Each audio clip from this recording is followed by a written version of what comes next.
Oke, sahabat semuanya ya, sampai berjumpa kembali ya dengan saya. Nah, untuk di video kali ini saya akan nge-review ya, bak kopling kanan Erek King. Ya, karena dari teman-teman banyak juga yang masih bertanya-tanya tentang bagaimana cara pemasangan dan apa aja kelebihannya dari kopling kanan ini. Ya, oke. Untuk video kali ini akan saya jelaskan ya. Oke, sebelum kita lanjutkan, yang belum subscribe jangan lupa klik tombol subscribe di bawah. Jangan lupa juga klik tombol like-nya. Oke. Nah, memang ya udah banyak sekali Uster Erek King yang udah pakai kopling kanan ini ya. Ya ada beberapa model lah. Ada yang model Ninja, ada yang model FU. Nah, untuk yang ini model MX ya, Yamaha Jupiter MX ya. Nah, ini. Nah, ini dia bak yang bulatnya ya. Nah, itu dikawinkan dengan bak Erek King yang model Neo, yang model robot. Nah, oke. Jadi memang ada beberapa kendala ya. Untuk teman-teman, koplingnya itu dia nggak berfungsi. Nah, itu rata-rata yang pakai model Ninja. Yang pakai model Ninja ya. Nah, itu rata-rata yang model Ninja tuh. Kalau yang model MX itu nggak ada kendala ya, nggak ada kendala. Nah, ini contohnya koplingnya enak, udah pakai 3 tahun nggak ada masalah. Koplingnya pakai pir, koplingnya pakai yang keras, padahal pakai BRT ya. Pir kopling udah pakai BRT, memang diseling 2 BRT, duanya standar. Kalau dia pakai 4 itu terlalu keras, nggak enak karena untuk harian ya. Tapi tadi kalau untuk race atau balap bisa pakai 4 karena untuk race. Kalau untuk harian pakai yang pir terlalu keras nggak enak di tangan, sakit karena banyak-banyak narik kopling ya. Nah, oke. Jadi itu kelebihannya dari kopling kanan ini, dia setelannya itu nggak melorot. Ya kita ketahui lah, beda dengan kopling yang bawaannya, kopling sebelah kiri. Kopling sebelah kiri itu kita sering nyetel, sering koplingnya itu melorot. Ya setelannya itu sering kita setel, nanti beberapa lama melorot lagi, kita setel lagi. Nah, jadi capek ya. Nah, jadi untuk di kopling kanan itu udah nggak ada lagi istilah setel-setel. Nah, nggak ada istilah tali kopling melorot, nggak ada. Kalau udah setel seperti ini ya udah, itu nggak perlu setel-setel lagi. Setelan nggak akan berubah, nggak akan melorot. Nah, kecuali kalau mau ganti tali kopling ya, misalnya tali koplingnya putus, baru kita setel ulang ya. Tapi kalau untuk ini nggak enak. Pokoknya untuk dari koplingnya enak kok ya. Koplingnya kenyal.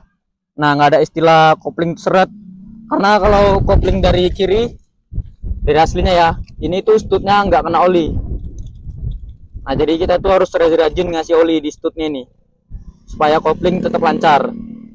Harus rajin kita kasih oli. Karena kalau nggak itu koplingnya sering seret ya, keras, kadang macet di tengah. Nah, itu juga yang bikin kopling itu selip, karena dia tuh nggak lepas ya, nggak lancar. Nah, nggak enak dia. Jadi itu kelebihannya. Nah, ini beli kopling kanan itu udah satu set ya, kanan kiri. Pokoknya bagus kok, nggak ada kendala sih aku masangnya ini, nggak ada kendala masangnya ya, tinggal pasang-pasang aja, nggak ada masalah apa-apa. Untuk dudukan pompol di samping juga sama, jadi nggak ada ubahan. Nah, cuma ini ya, dudukannya ini awalnya dia tegak, ini cuma ditekuk ke bawah, jadi supaya dia tuh bisa lurus, jadi dia nggak naik ya, dia nggak naik.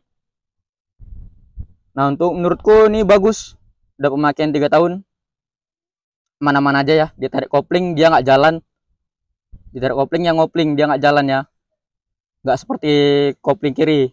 Kadang kalau mesin udah panas, ditarik kopling dia masih jalan, tetap jalan. Itu kalau kelemahan kopling kiri. Tapi untuk di kopling kanan ini aman, mesin udah panas, jalan jauh, kopling tetap berfungsi.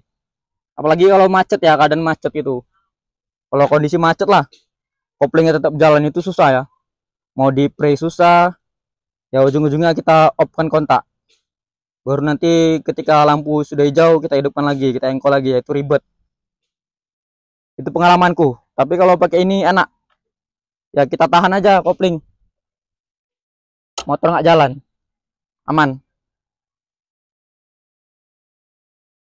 Memang beda lah ya, tapi saya rekomendasikan itu yang model MX seperti ini. Yang model Ninja itu susah masangnya, kadang nggak berhasil. Kalau mau yang bagus dia yang buatan sendiri ya, yang tempahan. Kalau yang buatan pabrik, buatan Cina itu nggak bagus. Tapi kalau yang MX ini bagus. Yang model Ninja yang bagus, yang tempahan. Dia buatan sendiri. Kalau yang dari pabrikan dia tuh nggak center ya. Antara studnya ini dengan stud ditutup kopling itu nggak center. Jadi dia tuh ditarik, tetap jalan ya. Tetap jalan. Udah gitu di setel padet, dia selip koplingnya. Nggak enak.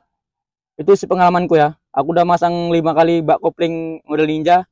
Itu nggak enak. Nggak bisa enak. Akhirnya ini kopling kanannya nggak dipakai. Ya terpaksa pakai sebelah kiri juga. Ya sama aja ya. Nah, jadi seperti itu.